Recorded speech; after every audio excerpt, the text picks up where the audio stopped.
সুপ্রিয় সুধী, যে যেখান থেকে দেখছেন সবাইকে অনেক অনেক প্রীতি ও শুভেচ্ছা। আপনারা বাংলাদেশটিকে দেখছেন, প্রতিনিয়ত বাংলাদেশকে যারা ভালোবাসেন, বাংলাদেশের মুক্তিযুদ্ধ, বাংলাদেশের ইতিহাস ঐতিহ্যকে যারা ভালোবাসেন, প্রতিনিয়ত তারা প্রতারিত হচ্ছেন, প্রতিনিয়ত তারা ফ্রাস্ট্রেটেড হচ্ছেন। আপনি বাংলাদেশে থাকেন আর পৃথিবীর যেখানেই থাকেন, ডক্টর ইউনূস নামে যে এক বিশ্ব বাটপার বাংলাদেশের মাথার উপরে চেপে বসছে, তিনি কখন যে কি বলেন তার কোনো ঠিক ঠিকানা নেই। তিনি বলেছিলেন তার নিয়োগকর্তা হচ্ছে এই ছাত্ররা, এই ছাত্রদেরকে বাদ দিয়েই তিনি কিন্তু এখন জুলাই সনদে স্বাক্ষর করে ফেললেন। কেন? তাহলে ছাত্রদের নামটি কেন আসলো? যাদের নামের উপরে আপনার সরকার, আপনি এখন কিভাবে সরকারে আছেন? বাংলাদেশের সংবিধান আপনাকে সাপোর্ট করে না। তারপরে আপনি বলেছিলেন যারা একটি গণ আন্দোলনের নেতৃত্ব দিয়েছে তারা আপনাকে ক্ষমতায় বসিয়েছে, এখন তারা তো আপনার সাথে নেই।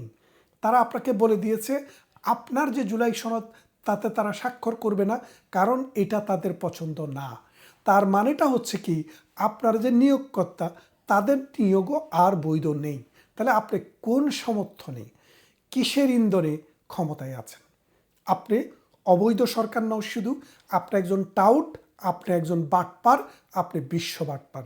এই বিশ্ব বাটপারের বিচার এই বাংলার জমিনে, এই বাংলাদেশের ৭২-এর যে মহান সংবিধান, সেই সংবিধান আলোকেই কিন্তু হবে। আপনি যদি বেঁচে থাকেন আপনার বিচার আইনত হবে, আর আপনি যদি মরে যান তাহলে আপনার বিচার ওই কবরের উপরে হবে। আপনি এই জিনিসটি মনে রাখেন, কারণ বাংলার ১৮ কোটি মানুষের আবেগ, মানুষের ভালোবাসা, বাংলাদেশের মহান মুক্তিযুদ্ধ ৩০০০ বছরে একটিবার বাঙালি যুদ্ধ করে জয়লাভ করেছিল। সেই মহান মুক্তিযুদ্ধের ভিত্তিতেই কিন্তু বাংলাদেশ, সেই বাংলাদেশের ভিত্তি এবং সেই বাংলাদেশের আশা আকাঙ্ক্ষার প্রতিফলন হচ্ছে ৭২-এর সংবিধান। আপনি এই ৭২-এর সংবিধানকে কাটাছাড়া করার জন্য যেই কাজ করছেন, এটা অবৈধ, ঘৃণ্য, নিন্দনীয় এবং ক্রিমিনাল অফেন্স। কেন বলছি দেখেন, বাংলাদেশের সংবিধানের উপরে হাত রেখে বাংলাদেশের প্রধান, যিনি আজকে রাষ্ট্রপ্রধান, তার কাছে আপনি শপথ নিয়েছেন। আপনি কোনো বিপ্লবী সরকারের শপথ নিয়ে এই ক্ষমতায় বসেননি। তাহলে আপনাকে ক্ষমতায় বসার সময় শপথ নিতে হয়েছিল এই সংবিধানকে আপনি সমুন্নত রাখবেন। আপনি এই সংবিধানকে সমুন্নত রাখবেন, এবং যেহেতু এই সংবিধানকে সমুন্নত রাখার যে বাণী আপনি উচ্চারণ করেছিলেন, যেই শপথ আপনি নিয়েছিলেন, সেই শপথ আপনি ভঙ্গ করেছেন। সুতরাং আপনি এখন আর কোনোভাবেই বাংলাদেশের রাষ্ট্রের বা সরকারের প্রধান হওয়ার যোগ্যতা নেই।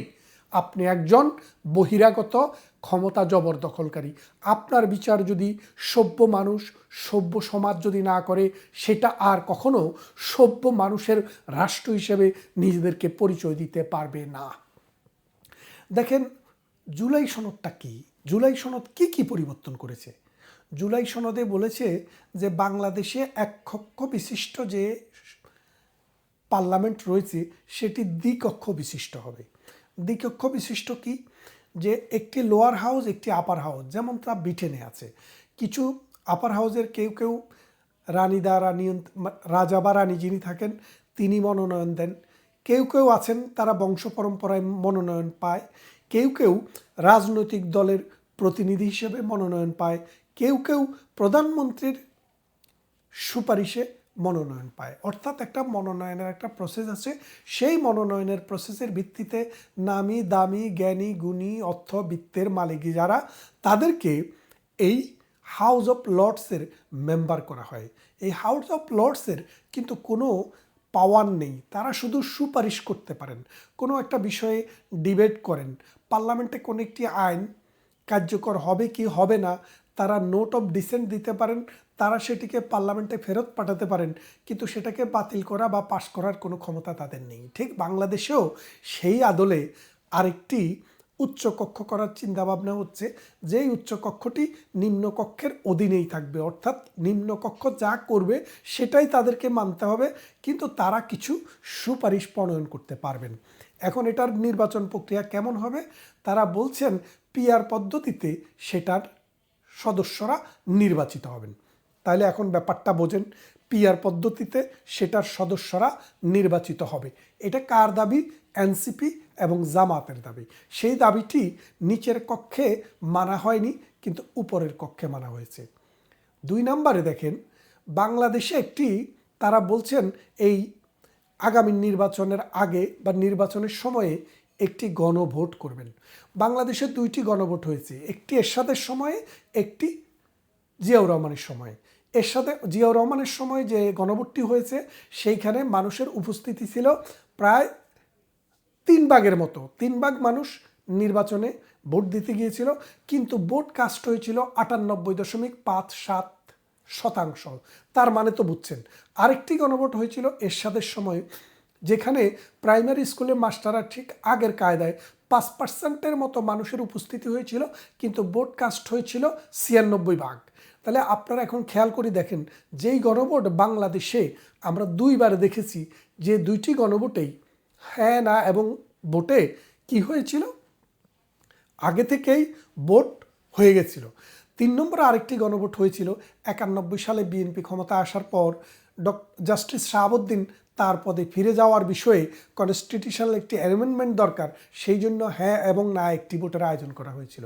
সেই ভোটে 20% ভোট মানুষ ভোট দিয়েছে, তার মানে 80% মানুষ ভোটে দিতে যায়নি। তার মানে বাংলাদেশের যে গণভোটের যে সংস্কৃতি, গণভোটের যে কালচার, আপনারা দেখেন 3টি গণভোটের মধ্যে জিয়াউর রহমান সাহেবের সরকারের প্রতি সমর্থন অথবা অসমর্থন, মানুষ ভোট দিতে যায়নি।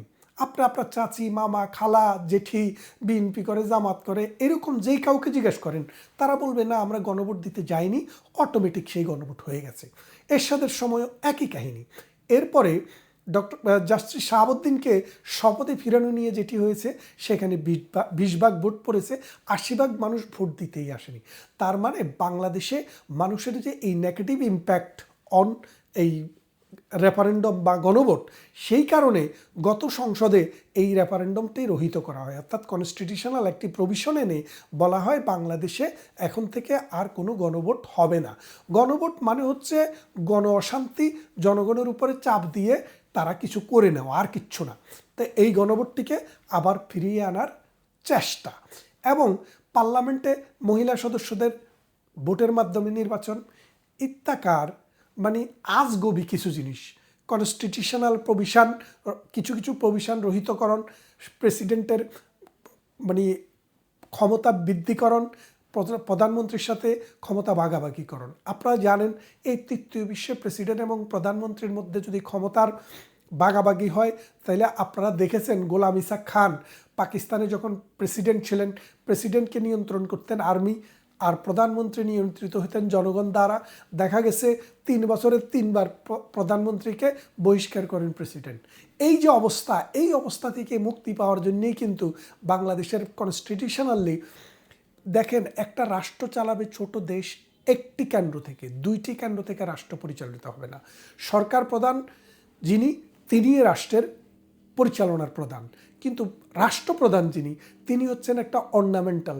যেমন ব্রিটেনে আছে রাজা বা রানী, রাজা এবং রানীর কোনো ক্ষমতা নেই, তারা শুধু একটা ক্রাউন। তারা হচ্ছে শুধুমাত্র তাদের নামে রাষ্ট্র পরিচালনা হয়।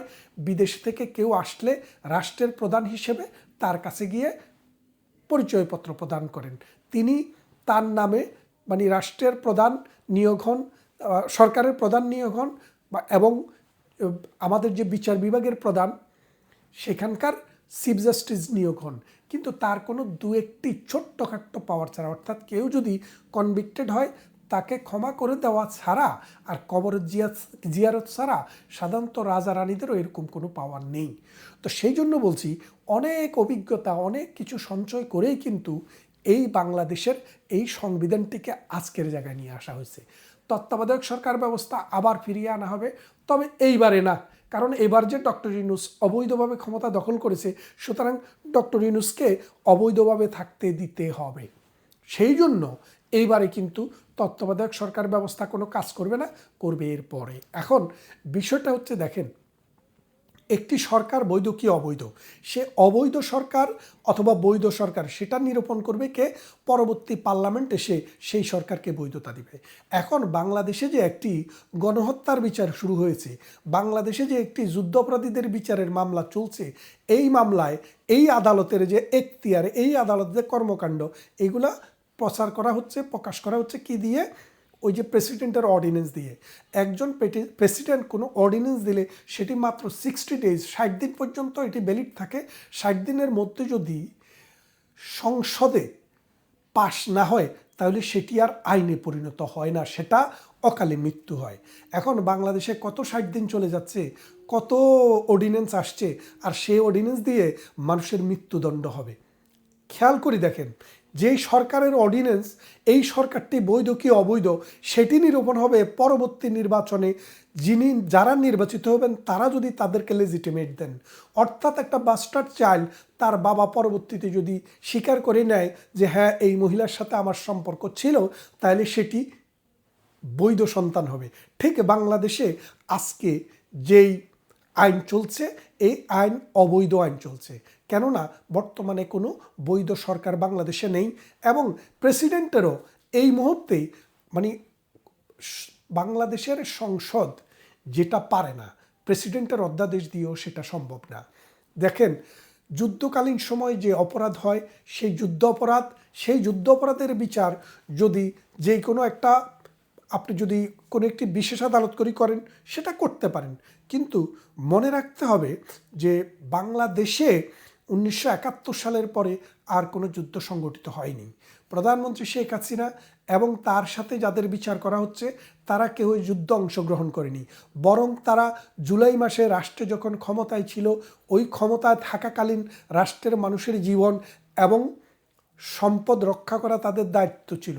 সেই সময়ে যারা অন্যায় করেছে, যারা ভাঙচুর করেছে, যারা মানুষের জীবনকে নাশ করেছে, হত্যা করেছে, মেট্রো রেল পুড়িয়েছে, সেতু ভবন পুড়িয়েছে, টেলিভিশন ভবনে আগুন দিয়েছে, তাদেরকে আইনগতভাবে রাষ্ট্রীয় বাহিনী দ্বারা নিয়ন্ত্রণ করা রাষ্ট্রের দায়িত্বের মধ্যে পড়ে, এবং তিনি সে দায়িত্বের মধ্যে থেকে যে কাজ করেছেন সেটি কখনো যুদ্ধ অপরাধ, মানবতা বিরোধী অপরাধ হতে পারে না।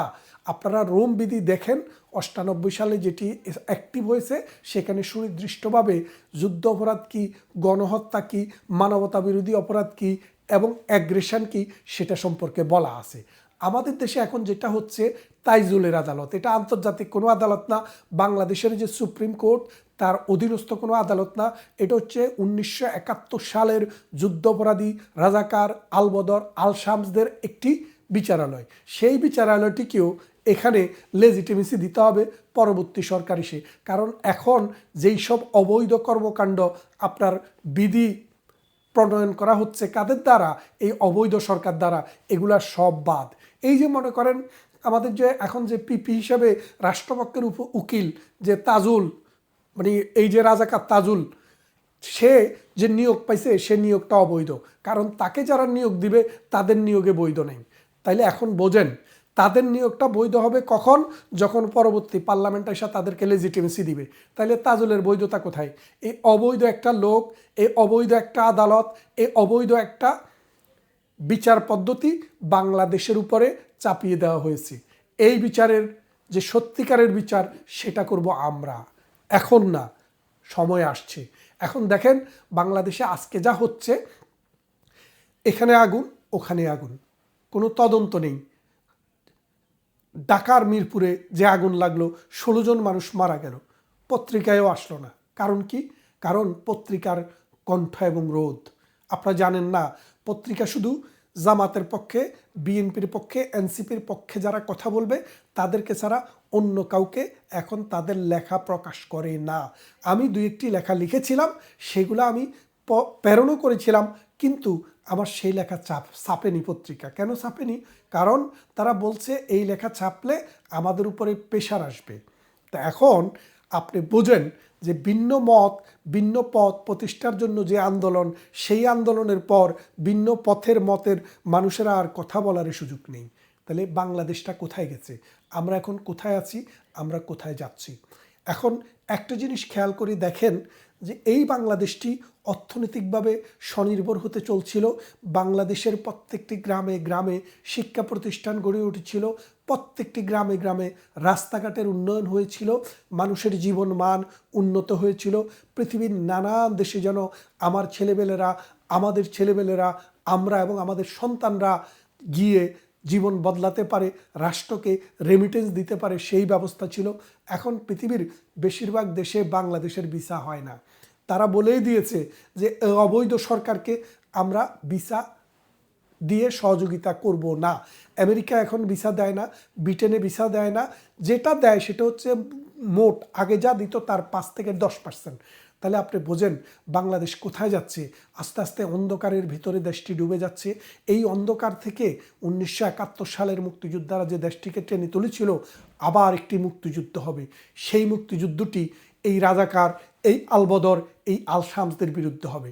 এবং এই ইনুস বাহিনী, এনসিপি বাহিনী, যারা এই দেশটাকে লুটে পুটে খেয়ে ধ্বংসের দ্বার প্রান্তে নিয়ে গেছে, যাদের পেট বড় হয়ে গেছে, মাথা মোটা হয়ে গেছে, শরীরে হাতির মতো মাংস হয়ে গেছে, তাদেরকে ধরে ধরে আমরা এদেশে বিচারের আওতায় নিয়ে আসব।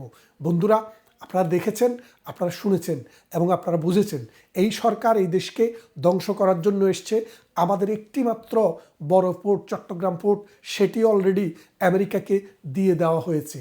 এবং বাংলাদেশে আমেরিকার একটি ঘাঁটির জন্য অলরেডি সত্য নৌবহর বাংলাদেশে আমেরিকার যুদ্ধ জাহাজগুলো বাংলাদেশে উড়ে বেড়াচ্ছে। বার্মার সাথে একটি কনফ্রন্টেশনে আমরা সরাসরি যুদ্ধে জড়িয়ে যাচ্ছি। ভারতের মতো একটি বন্ধুপ্রতিম রাষ্ট্র, যাদের সাথে কনফ্রন্টেশন তৈরি হয়ে গেছে। পাকিস্তান থেকে গোয়েন্দা এবং পাকিস্তানি বাহিনী এসে আমাদের এখানে টহল দিচ্ছে এবং বিভিন্ন জায়গায় আমাদের সেনাবাহিনীকে ধ্বংস করার চেষ্টা চলছে।